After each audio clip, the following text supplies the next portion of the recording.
Good morning, everyone. How wonderful to see you. Here in Syracuse, the sun is shining brightly on new fallen snow, and everything is glittering.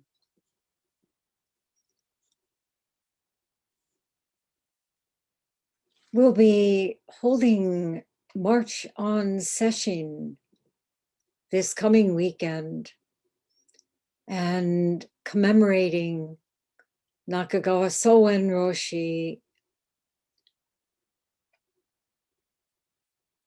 who passed away March 11th, 1984. And March 11th is also the 10th anniversary of the earthquake, tsunami, and nuclear disaster in Japan, Fukushima. So this Thursday, March 11th, let us all take some time to offer incense for those who lost their lives. 20,000 or so humans and untold numbers of sentient beings.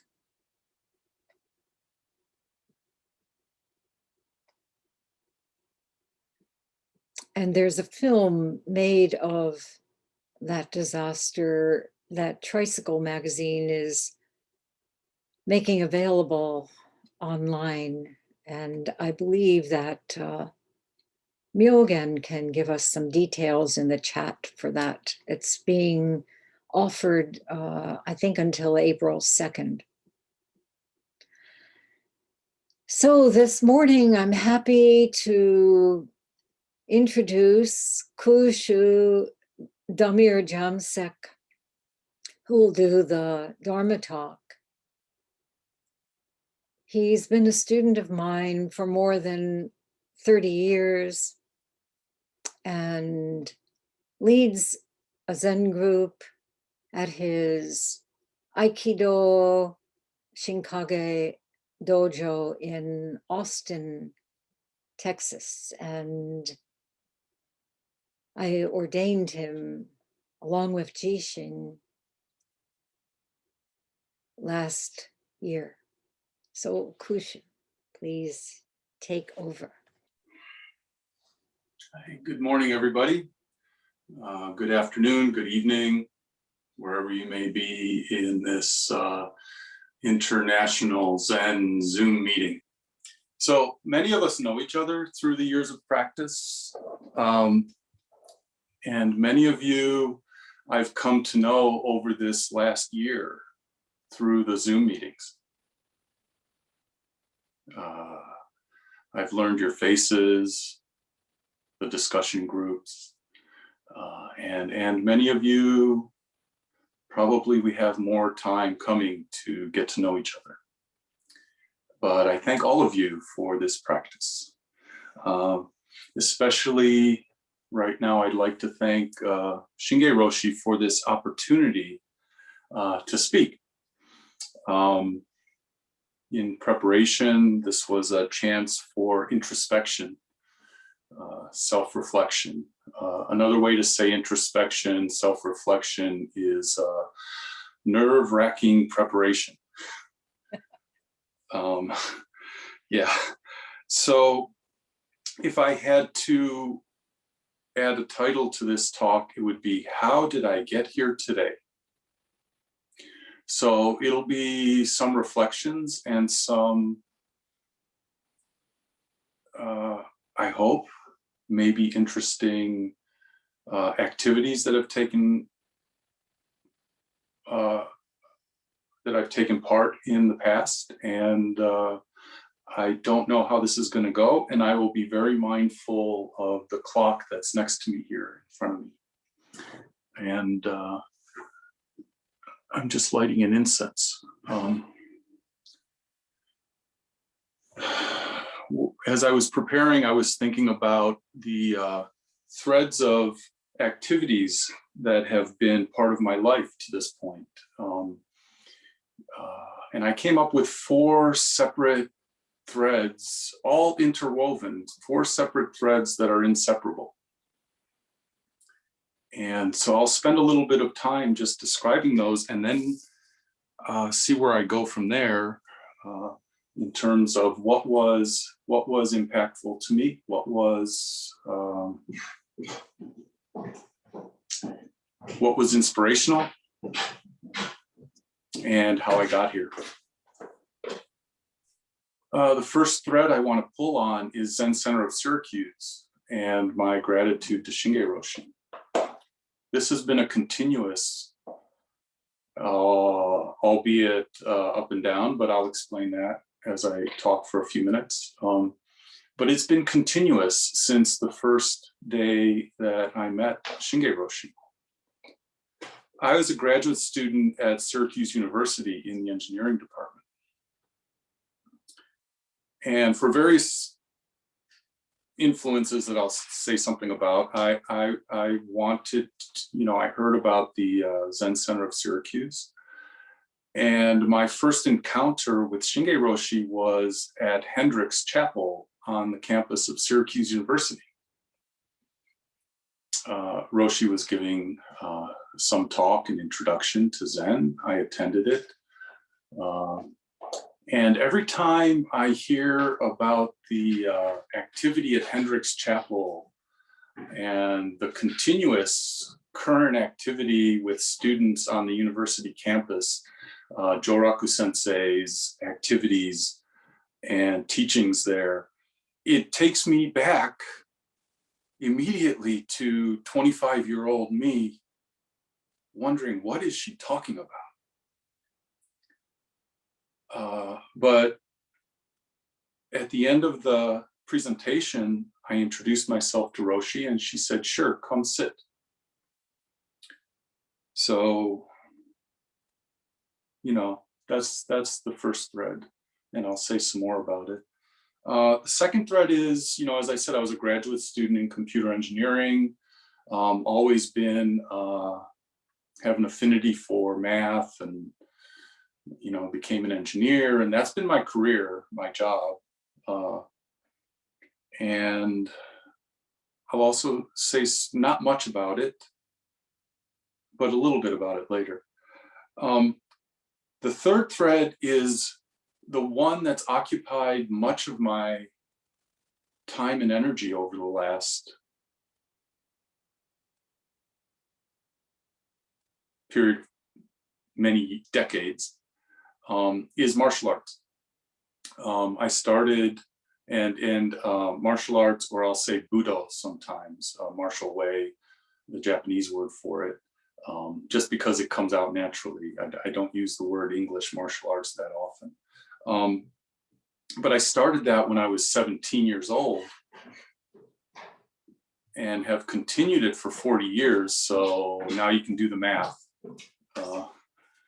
But the last 20 years, I've been teaching it and running a dojo that includes a Zendo and a Sangha.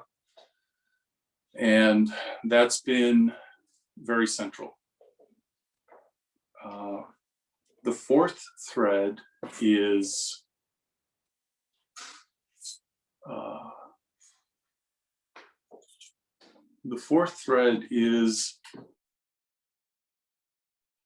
my long-standing relationship and marriage. Last year was 35 years. And tremendous support and guidance from Mary. So each of these 4 threads by themselves have been going on for 30 plus years, all intertwined, interwoven, affecting each other.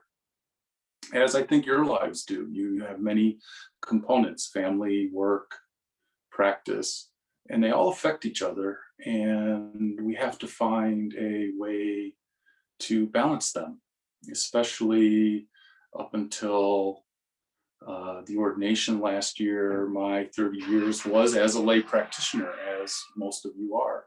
and you find a way to make all of this work.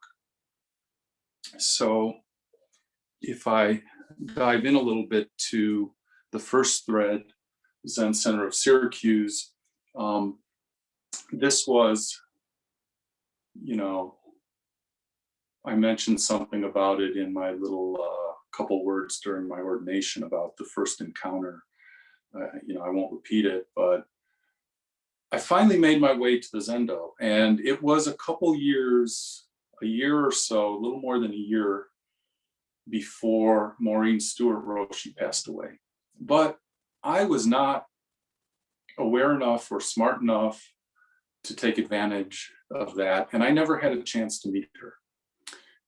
At sessions at Zen Center of Syracuse, which took place on the third floor of Roshi's house, this was before the current Zen Center of Syracuse. The tapes were played, and at the memorial last week, and the presentation, you all heard about this, so I won't go into it. But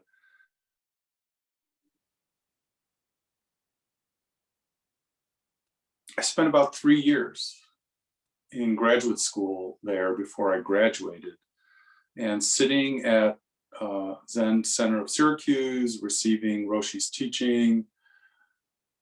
I was coming up on graduation, and there was an opportunity for a job that would take me out of Syracuse, so I asked Roshi for Jukai before I left, and we discussed it, and she agreed, and that was when I received the name Kuushu, which means empty hand. And I promptly went to my first professional job, and I moved to Austin, Texas. This was in the early 90s, and having just left Syracuse, I attended sessions, I would go to DBZ. This was my first exposure to Edo Roshi and Dokusan and such. Went to several, Rohatsu sessions and so forth. One interaction with Edo Roshi, when he first saw me in the first Dokusan, he just looked at me and he said, "Do you do Budo martial arts?" I was like, "What?" I said, "Yeah." He said, "What do you do?" I said, "Aikido." He said, "Oh, okay. So in Aikido, how do you start?" And I said, "Breathing." "Oh, okay, same as Zen." But how? I said, "Well, you build up power in your belly, in your hara. Then when you make contact with a partner, you extend power from your center." He's nodding his head, of course. And then after contact, what? I said, "Well, then extend, and your power, throwing." He goes, where's your power go?" I say, "Everywhere." He said, "Yes, of course, nowhere." So as we breathe, as we build power, as we extend into nowhere. Anyway, this is something I still reflect on and still think about.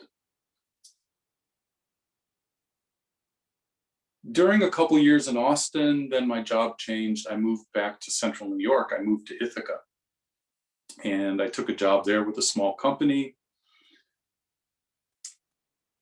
I don't have much to say about that, except this was one of the low contact points for me with Roshi. I kind of think of it as I went into a cave for a few years. I focused on my work career. I took advantage because of the Zen practice, the Aikido practice. I took courses in Japanese so I can speak Japanese, enough to get by. And I began an additional martial art training called Shinkage because I encountered a person at Cornell that was a student of the then Yagyu sensei. So these were all the activities during my Ithaca cave years. That job changed, and I moved back to Austin, Texas because of a job opportunity.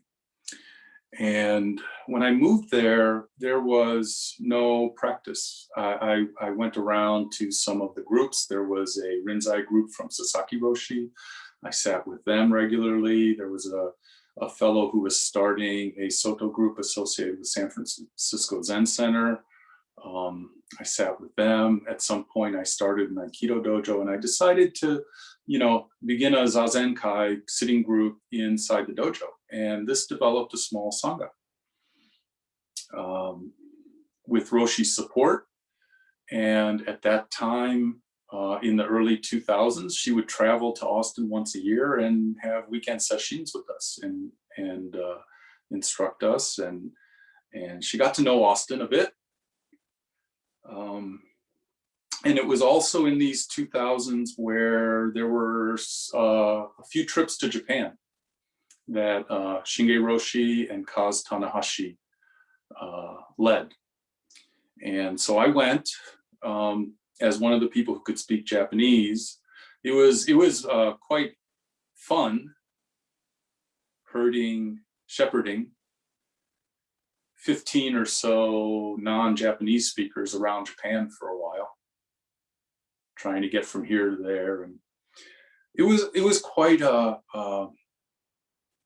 experience because of the ability to visit temples and locations and have access that normal visitors would not have.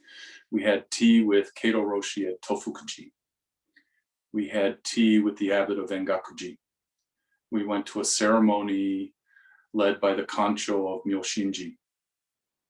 Jika Sensei and I reminisce about this. We were on the trips together. One thing that happened on one of the trips, I'll just give you a little story, and it has to do with the scroll behind me. Next to Myoshinji, there's a little alleyway that has a lot of shops. Shops you can buy robes at. One shop by Mr. Yamada was a scroll. He was a scroll. He sold artworks. He traded in Zen scroll works. So we went there. We had an appointment. We went there, several of us, and we sat down. And he would bring 3 scrolls out at a time and just put them on in front of us. And we had a cup of tea, and he would describe them to us. And it was amazing, like Hakuin Zenji scrolls and lots of famous masters. And then so 3 scrolls would come out, and 3 scrolls would come out. And Mr. Yamada was quite kind, but I got the sense that he had the feeling like, oh, these wandering Zen students, they're not going to make a dime. They're not going to buy anything. I'm not going to make a buck on this. But he was very kind, kept bringing out scrolls. Then he brings out 3 scrolls, and in the center scroll is the one behind me. And the moment he put them up, and we stopped for a second, and Shinge Roshi said, "That's Soen Roshi's scroll, isn't it?" And Mr. Yamada said, "Yes." And without skipping a beat, she leaned over to me and said, "Buy it." I was like, "What?" She said, "Buy it." So out comes the credit card, and here's the scroll.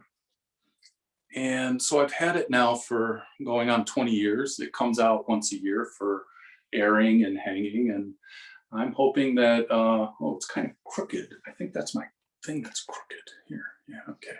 Don't want it to be crooked. I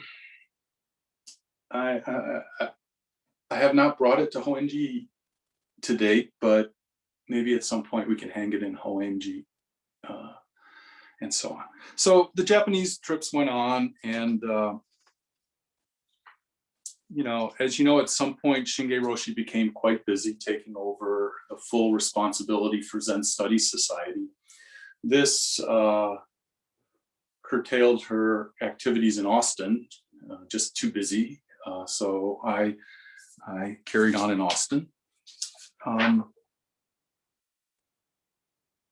And this was kind of my second cave period, where I just kind of went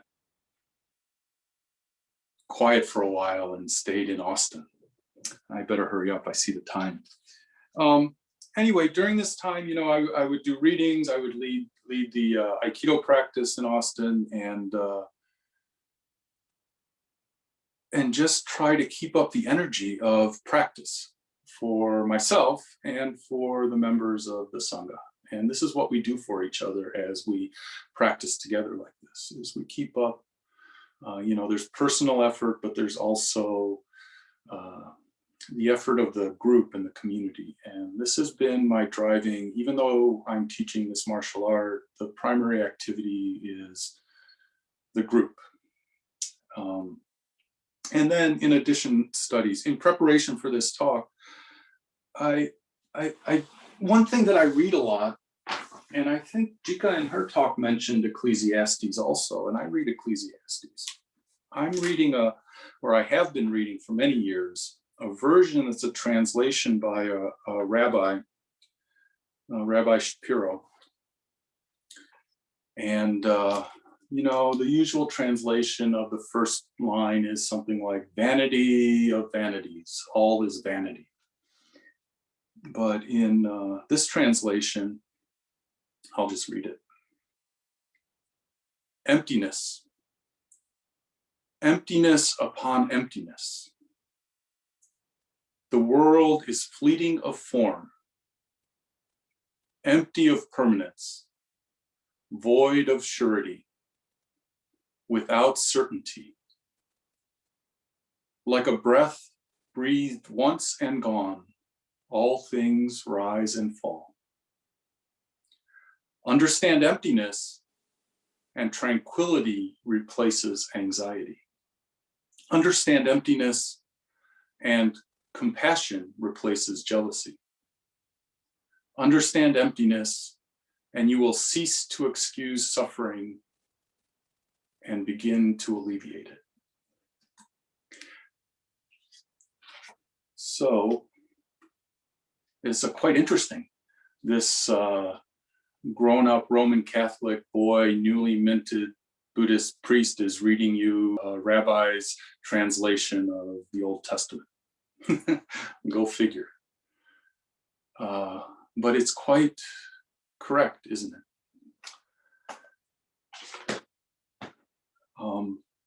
Like I said, I was kind of in retreat at that point.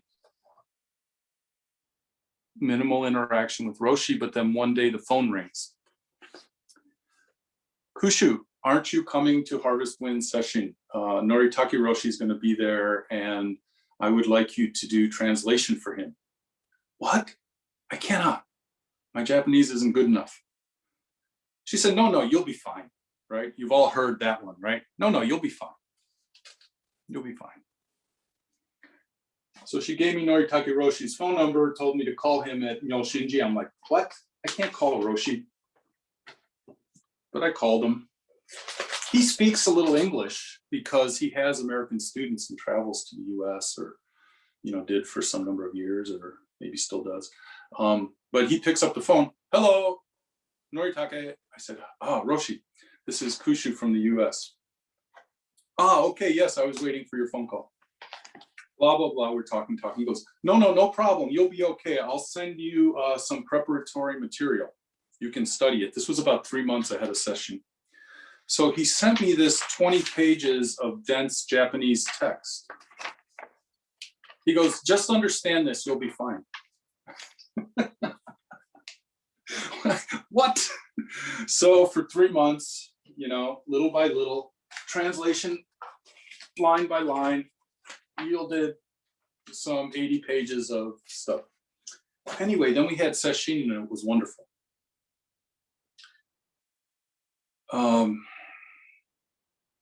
I had a really good experience there assisting Noritake Roshi in both translating the Teisho as he was giving it. Professor Nakatsugawa from Syracuse came up to assist me and help polish with some translations. And so it was quite a collaboration and very inspiring. The other piece that was very inspiring was when Roshi had some one-on-one meetings with students. He spoke some English, but not enough. He invited me to sit there on the side, and if there was some lack of communication or translation required, I could help. And in one of his taste shows, he spoke about, being a mirror. And we talk about this, and you've heard it in talks and things like that, but the mirror that perfectly reflects what's in front of it.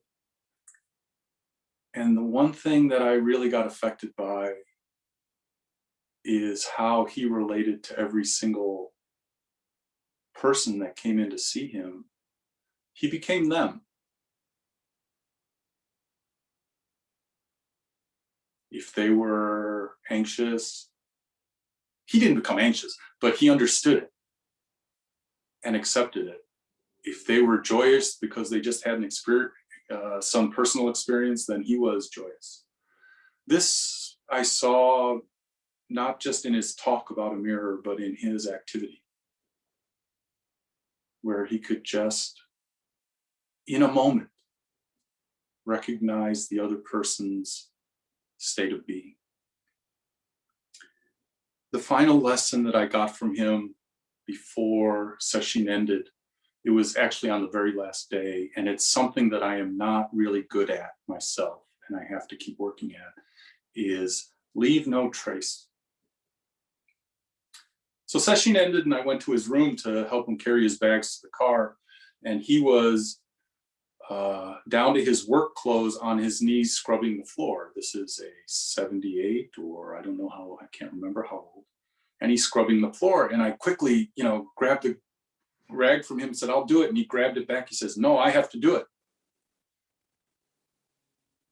When I leave, there must be no trace."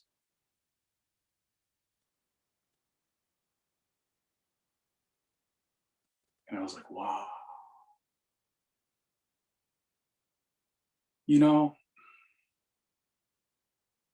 It just stopped me in my tracks. And these are the kinds of things I could think of. Some other things during the course of this talk. We're running out of time here, where I could have had similar kind of inspirational moments that just stopped me. And you all have them also. And so don't lose them. Don't lose them. When you have something like this, don't lose them. Then, so finally, to wrap up, that session started a reconnection between, not a reconnection, there was never a loss of connection, but a deeper connection that resulted in a trip that I made to Syracuse, September 2019, and Roshi and I talked about ordination. We actually started talking about it decades ago, but time, in the readiness of time, as we all have heard. And we were a group, Roshi said, yes, in 2020 at Rohatsu DBZ, we will do the ordination. And then COVID hit. Boom. Okay, now what? Well, everything that's happened over the last year is now what? And here we are today. And I am very appreciative of the Sangha, Roshi, everyone else, my ordination name, Enshin, N from Hoen for interconnection, and Shin from Shinge Roshi, heart connection, is the one thing that I feel from the very first day, Roshi, is the heart connection. And I'm sure it's true for all of you. There is no limit on heart connection. It's not limited to, oh, you got the heart. No, it's infinite. It's infinite. And so all these different threads interwoven that I've described to you, I'm going to finish right now. I wanted to have something to read at the end, and with all these different threads interweaved and you pay attention to them as much as you can. You try to find a middle way. I just want to finish with the end of the, I always cry at it, so I'm not going to cry here. The end of the Diamond Sutra. All these things I talked to you about. All composite things are like a dream, a fantasy, a bubble, and a shadow, are like a dewdrop and a flash of lightning. They are thus to be regarded. And so you should think in this way of all this fleeting world, as a star at dawn, a bubble in a stream, a dewdrop, a flash of lightning in a summer cloud, a flickering lamp, a phantom, and a dream.